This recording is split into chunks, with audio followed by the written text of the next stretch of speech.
प्रिया का प्रीतम पहले दिलो जान से प्यार करता था। अब उसकी तारीफ सुनकर पता नहीं क्यों बौखला जाता है। अब प्रीतम बीमारी की वजह से दर्द से करा रहा था। लेटे लेटे बेड झूल गए थे। बहुत कोशिश करके उसने उससे करवट दिलवाई। पूरा बायां हिस्सा पैरालाइज्ड हो चुका था। प्रिया ने उसके घावों को पोंछा और दवाई लगाकर पट्टी बांध दी। प्रीतम की पीड़ा उसे हर बार अंदर तक झकझोर जाती है। उसने आंसुओं को आंखों में ही कैद करने को मजबूर कर दिया था। उसने बहुत धीमे स्वर में कहा, तुम्हारा सूप तैयार है, बस अभी लाई। प्रीतम के लिए अब जवाब देना कठिन हो गया है। बहुत कोशिश कर देखा जाए तो अपनी सारी ताकत लगाकर वह जो भी कुछ बोलता सिवाय प्रिया के किसी और के लिए समझना मुश्किल है। लेकिन उसकी गहरी आंखें जो आजकल भावनाओं से कुछ ज़्यादा ही लबलबा भरी रहती है। उसकी आंखों की भावनाएं बहुत कुछ कह जाती है। ढेर सारे सवाल उसकी आंखों में पढ़ सकती है वह, पर जवाब नहीं दे सकती। इसलिए प्रीतम की आंखें कुछ कहें उससे पहले ही वह कमरे से बाहर निकल गई। क्यों नहीं करना चाहती है वह सामना प्रीतम का? आखिर उसकी कोई गलती तो नहीं है। सबको ऐसा ही लगता है कि उनकी आदर्श बहू, आदर्श भाभी और जो भी रिश्ता उसका प्रीतम से ब्याह करने के बाद बना था, सबके लिए एक मिसाल और बेहतरीन जीवन साथी जो समर्पण और त्याग की मूर्ति है, वह कुछ गलत कर ही नहीं सकती है। फिर क्यों नजरें मिलाने का साहस नहीं है उसमें प्रीतम से? आखिर क्यों एक अपराधी की तरह अपने पर लादे हुए जिंदगी को एक बोझ की तरह जी रही है? बाहर से मुस्कुराती है, सबके सामने सहज बनी रहती है, परंतु भीतर ही भीतर रोज मरती है। अपने से ही सवाल क्यों करती है? कोई जवाब है क्या उसके पास? नहीं, अचानक ही उसके मुंह से निकला। उसी समय किचन में सासू माँ चाय बनाने घुसी थी। क्या हुआ बेटा, किससे बात कर रही थी? यहाँ तो कोई भी नहीं है। नहीं मम्मी, बस ऐसे ही कुछ सोच रही थी। जल्दी जल्दी उसके हाथ सूप छानने लगे थे। मैं समझ सकती हूँ बेटा, प्रीतम को लेकर तू हमेशा चिंतित रहती है। उसकी सेवा और देखभाल में कैसे दिन रात एक किए रहती है। तेरा मन ही नहीं, तन भी थक गया होगा। कितनी बार कहा कि नौकर से कुछ काम करवा लिया कर, पर तेरी जिद है कि प्रीतम के सारे काम खुद ही करेगी। सासू माँ ने चाय प्याले में डालते हुए कहा, मम्मी मैं उन्हें सूप पिलाकर अभी आती हूँ। प्रिया जवाब देने से बचना चाहती थी। प्रिया को देखकर सासू माँ की आंखें जब तब गीली हो जाती थी। प्रीतम ने जब कहा था कि वह दूसरी जात की लड़की से शादी करना चाहता है, तो घर में सबसे ज़्यादा विरोध उन्होंने ही किया था। पता नहीं दूसरे आचार व्यवहार वाली लड़की उनके यहाँ आकर एडजस्ट कर भी पाएगी या नहीं। हालांकि प्रिया से मिलने के बाद वह उससे प्रभावित हुए बिना नहीं रही थी। एकदम सहज व्यवहार और गजब के आकर्षण के साथ बोलने में भी एक मिठास थी। तुरंत ही उन्होंने अपनी पसंदगी की मोहर लगा दी थी। प्रीतम की तो खुशी का ठिकाना ही नहीं रहा था। थैंक यू मॉम, प्रिया को पसंद करने के लिए। मैं यकीन दिलाता हूँ कि आपको मेरे इस निर्णय पर कभी अफसोस नहीं होगा। प्रिया बहुत ही अच्छी और सुंदर लड़की है। अपने प्रोफेसर बेटे को इससे पहले इतना खुश कभी नहीं देखा था उन्होंने। मेरे बोरिंग प्रोफेसर भैया भी इतने रोमांटिक हो सकते हैं, कोई सोच भी नहीं सकता। बड़े छुपे रुस्तम निकले भैया, लव मैरिज कर रहे हो? छोटी बहन शिवानी ने छेड़ते हुए कहा था। मोटी मोटी किताबों से बाहर निकल प्यार करने का ख्याल कैसे आ गया आपको भैया? या फिर हमारी होने वाली भाभी ने ही सारे एक्सपर्ट किए आपको प्यार का पाठ सिखाने के लिए? इस मोटे चश्मे के पार भाभी की नजरें कैसे पहुंच गई? सचमुच कितना मुश्किल रहा होगा उनके लिए। शिवानी ने प्रीतम के चश्मे को उतारने का प्रयत्न किया तो वह एकदम पीछे हो गया और मुस्कुराया। छोटा भाई भी कहाँ चुप रहने वाला था। भैया क्या लड़की चुनी है, कितनी डैशिंग लगती है। लगता है लव भी बहुत सोच समझ कर किया है। अरे खबरदार, जरा संभल कर बोल, नहीं तो कान खींचूंगा। याद रख, अब वह तेरी भाभी बनने वाली है। प्रिया उनके घर आई और इस तरह से उनसे घुल मिल गई जैसे बरसों से उसके साथ ही रह रही थी। सुबह काम में जाने से पहले जितना संभव होता घर के काम में हाथ बटाती, शाम को भी आकर सासू माँ की मदद करती। वह एक मल्टीनेशनल कंपनी में रिटेल मैनेजर थी।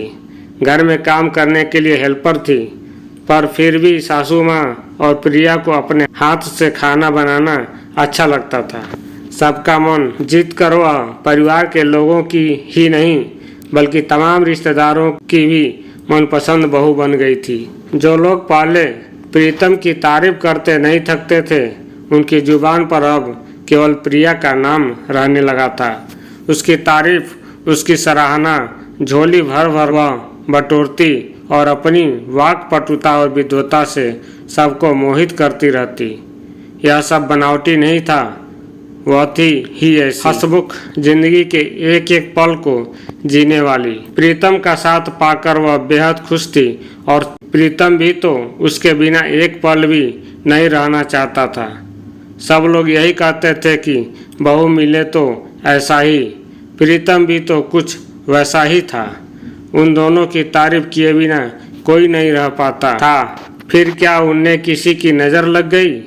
उन्हें नज़र लगी या उन दोनों के बीच कुछ अनकहा खिंचाव हो गया?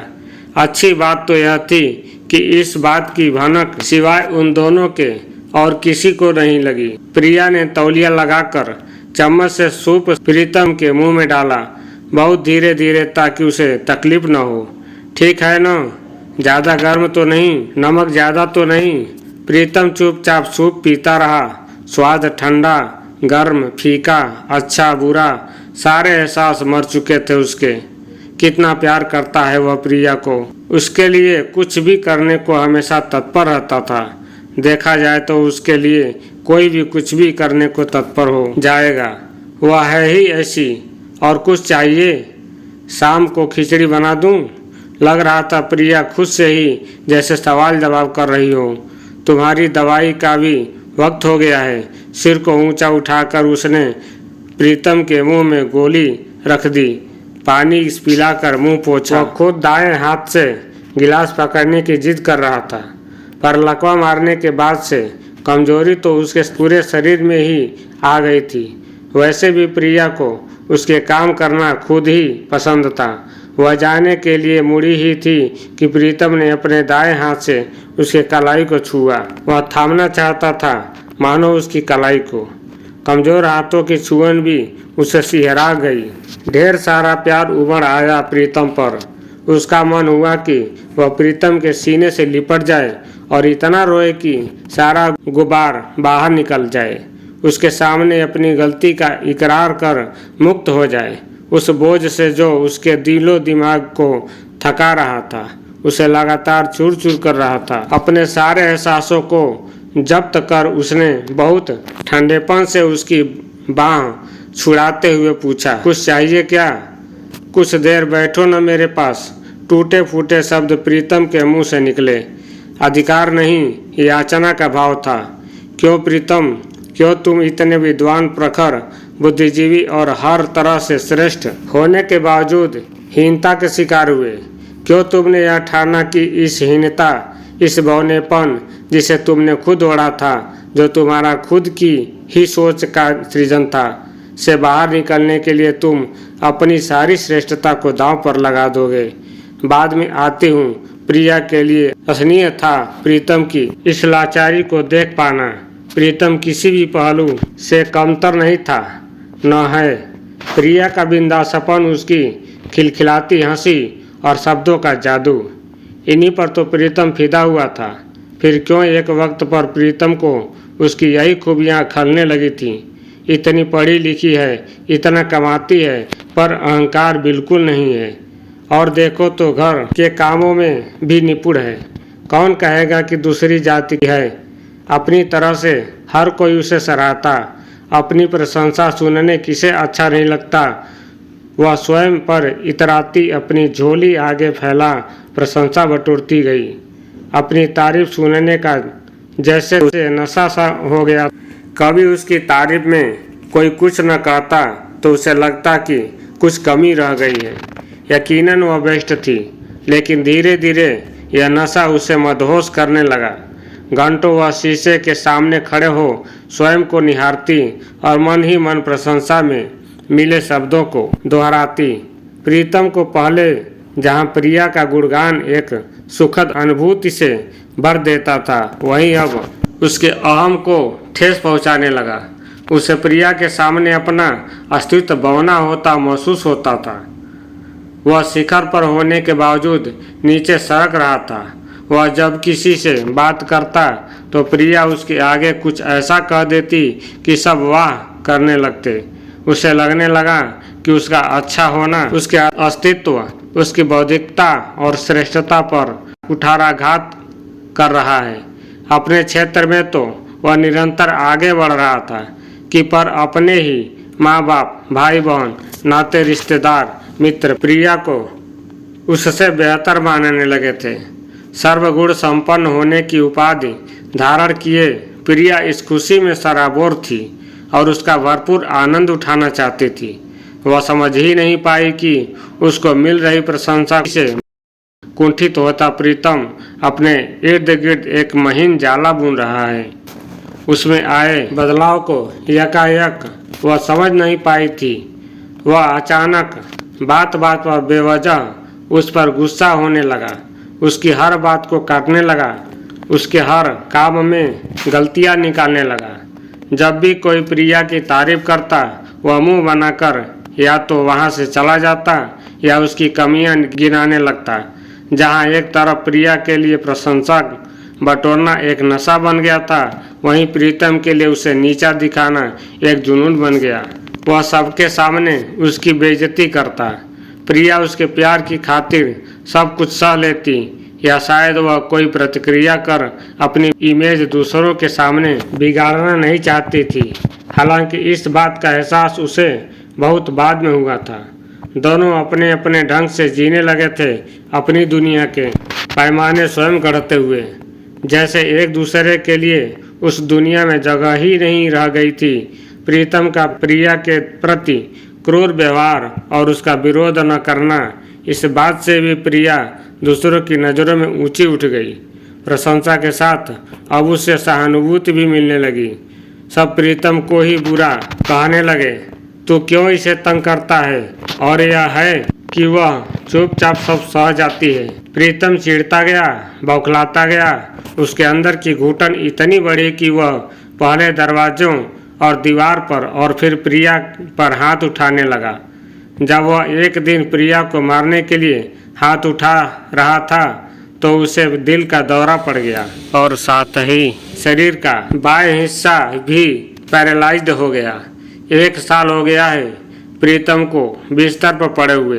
बीच बीच में उसे व्हील चेयर पर बिठाकर कमरे से बाहर ले जाया जाता है। भीतर से सब उदास है, पर पूरा परिवार उसे खुश करने की कोशिश करता है। पर वह बिल्कुल खामोश हो गया है। खामोश तो अब प्रिया भी रहने लगी है, बस नहीं बदला है तो उसका समर्पण भाव, सेवा करने का जज्बा। दिन रात प्रीतम के लिए एक किए रहती है। विदाउट पे छुट्टी ले रखी है। घर के सारे सदस्यों के साथ प्रीतम ड्राइंग रूम में व्हील चेयर पर बैठा टीवी देख रहा था। माँ उसके बालों में उंगलियां फिरा रही थी। माँ के हाथों का स्पर्श हमेशा सुखद होता है। उसने माँ का हाथ पकड़ लिया और एक नन्हे शिशु की तरह उसे देखने लगा, मानो किसी तरह का आश्वासन चाहता हो। माँ बोलो न, मैं अच्छा हूँ न, तुम्हारा सबसे अच्छा बच्चा, मेरा प्यारा बच्चा। चिंता मत करो, सब ठीक हो जाएगा। डॉक्टर ने कहा है न कि रोज मालिश करने से तू जल्दी ठीक हो जाएगा। और फिर प्रिया है न तेरा ख्याल रखने को, 2 टाइम बिना भूले तेरी मालिश करती है। जिसकी पत्नी इतनी अच्छी हो, जो इतना प्यार करती हो, उसे तो चिंता करनी ही नहीं चाहिए बेटा, माँ ने बहुत प्यार से प्रिया की ओर देखते हुए कहा। अचानक प्रीतम ने माँ का हाथ छोड़ दिया। प्रिया ने देखा सब कुछ। तो क्या सच में वही जिम्मेदार है प्रीतम की इस हालत की?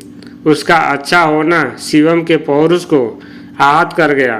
काश वह पहले इस बात को समझ पाती, तब क्या वह प्रीतम के लिए प्रशंसा बटोरना छोड़ देती? शायद हाँ, शायद नहीं। सारे जवाब हैं प्रिया के पास। बस अब खुद ही सवाल जवाब करने की जैसे आदत पड़ गई है। पहली बार उसे माँ का अपनी तारीफ करना अच्छा नहीं लगा। उनकी हर बात को अनसुनी कर वह व्हील चेयर पर धकेलती हुई शिवम को अंदर कमरे में ले गई। प्रीतम को बिस्तर पर लिटा बिना कुछ कहे उसके सीने पर उसने सिर रख दिया। उसके आंसू प्रीतम को भिगो रहे थे। वह अपने दाएं हाथ से उसकी पीठ को सहला रहा था। प्रिया का मन हुआ कि वह चीख चीख कर कहे कि प्रीतम, तुम ही सत्य हो, तुम ही सुंदर हो, तुम ही सत्यम शिवम सुंदरम हो। मन के ऐसे भाव ने, या कहूँ कि मन की ऐसी गंदी सोच ने एक हंसते खेलते जीवन को तबाह कर दिया। काश प्रीतम के मन में अपनापन का भावना नहीं आया होता। आखिर में वह उसी की तो पसंद थी।